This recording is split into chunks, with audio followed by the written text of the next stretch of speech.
Anda kembali menyaksikan debat Capres 2014.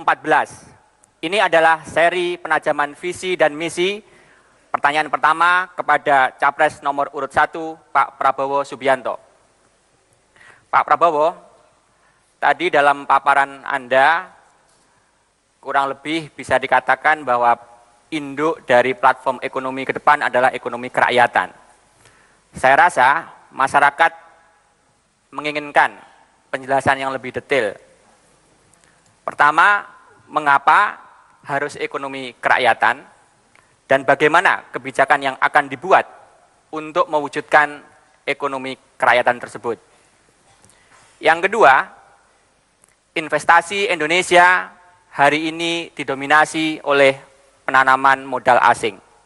Padahal di dalam konstitusi ada pelaku ekonomi yang lain seperti koperasi, BUMN, dan swasta. Bagaimana strategi dan kebijakan investasi yang Anda tawarkan sesuai dengan konteks ekonomi kerakyatan? Waktu Anda 3 menit dimulai dari sekarang. Terima kasih, Saudara Moderator.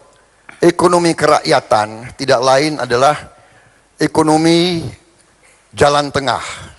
Ekonomi yang kita dasarkan kepada pasal 33 Undang-Undang Dasar 1945, yaitu bahwa perekonomian kita harus berazaskan kekeluargaan. Kemudian bahwa sumber-sumber ekonomi yang menguasai hajat hidup orang banyak harus dikuasai oleh pemerintah.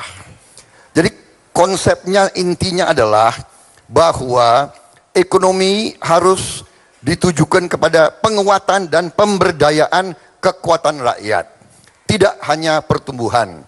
Kita juga harus menjamin kondisi keselamatan dan perlindungan terhadap golongan rakyat yang tertinggal, yang kurang bisa mengikuti persaingan abad ke-21.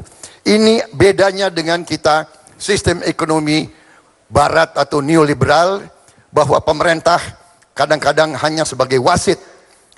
Di kita tidak, pemerintah harus turun tangan, harus jadi pelopor, harus membela rakyatnya, tidak membiarkan kemiskinan, tidak membiarkan orang yang lemah harus bersaing dengan yang kuat. Kemudian iklim investasi atau kebijakan investasi, kami terbuka, kami mendukung investasi asing, tetapi tentunya tidak boleh mematikan ekonomi rakyat.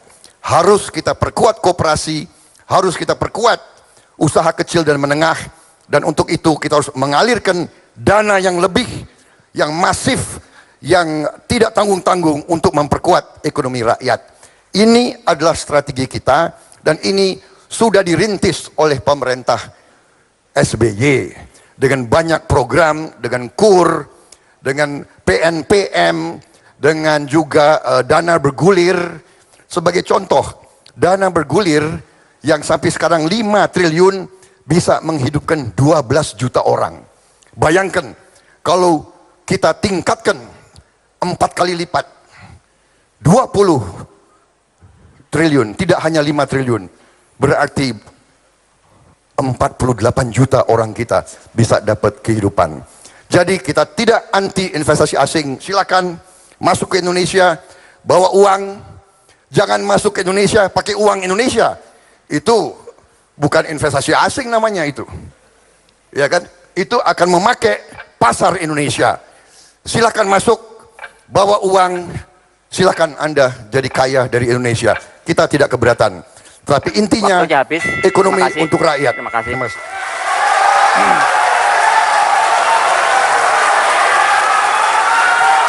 Terima kasih Pak Prabowo. Selanjutnya pertanyaan kami berikan kepada Capres nomor urut 2, Pak Joko Widodo.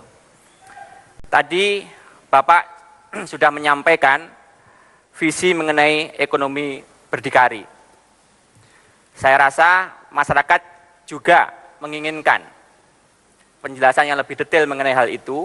Pertama, mengapa Indonesia harus berdikari di bidang ekonomi, dan bagaimana kebijakan yang akan dibuat untuk mewujudkan ekonomi berdikari tersebut. Kedua, dalam konteks ekonomi berdikari, bagaimana sikap Anda tentang utang pemerintah? Di saat dalam beberapa tahun terakhir, realisasi penerimaan pajak selalu lebih rendah dari target. Waktu Anda 3 menit dimulai dari sekarang. Terima kasih. Pembangunan pasar tradisional, pembangunan ruang-ruang untuk PKL. Saya kira saya sudah menjalani itu dan membuktikan itu. Pengalaman saya membangun pasar waktu menjadi wali kota, pengalaman saya membangun pasar waktu menjadi gubernur, saya kira menjadi sebuah pengalaman yang sudah dibuktikan bahwa yang kecil-kecil ini harus diurus, PKL, pedagang pasar. Karena apa? Pasar tradisional adalah tempat produk-produk petani itu dijual.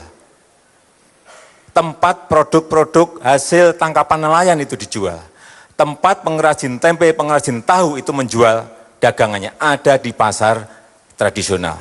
Kalau yang kecil-kecil ini diurus dengan baik, tetapi dengan manajemen lapangan yang benar, bukan hanya akan dan bukan hanya rencana dan bukan hanya sebuah wacana di awang-awang, tetapi harus dibuktikan karena mereka ini membutuhkan bukti bahwa kita ini memang melakukan untuk mereka.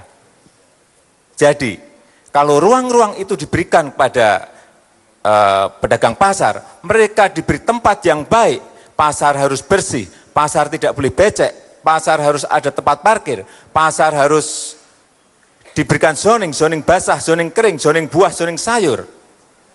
Saya kira produk-produk petani akan terus-menerus mendapatkan penghargaan dan mereka akan mempunyai nilai tambah yang baik karena bisa menjual langsung kepada konsumen lewat pedagang di pasar. PKL juga sama. PKL ini ekonomi mikro kita, ekonomi kecil kita, tetapi di semua kota hampir tidak ada planning yang memberikan ruang kepada PKL untuk berjualan. Oleh sebab itu di mana-mana mereka selalu terusir.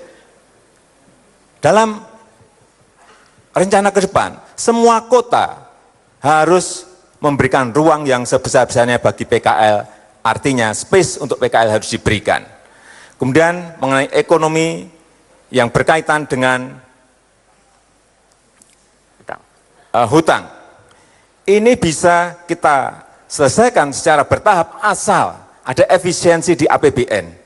Asal kebocoran dan penyimpangan di APBN ini bisa dikurangi terus. Dengan cara apa? Membangun sistem seperti yang sudah sering saya sampaikan. Pakai e-budgeting, pakai e-audit, pakai e-purchasing. Itu bisa menyelesaikan persoalan-persoalan sehingga anggaran yang ada di APBN efektif, efisien, ada sisa itulah yang kita pakai untuk menyelesaikan hutang-hutang yang ada. Saya kira itu yang bisa saya sampaikan. Terima kasih Pak Joko Widodo. Itu tadi pertanyaan penajaman visi dan misi, dan kita akan lanjutkan pada sesi berikutnya.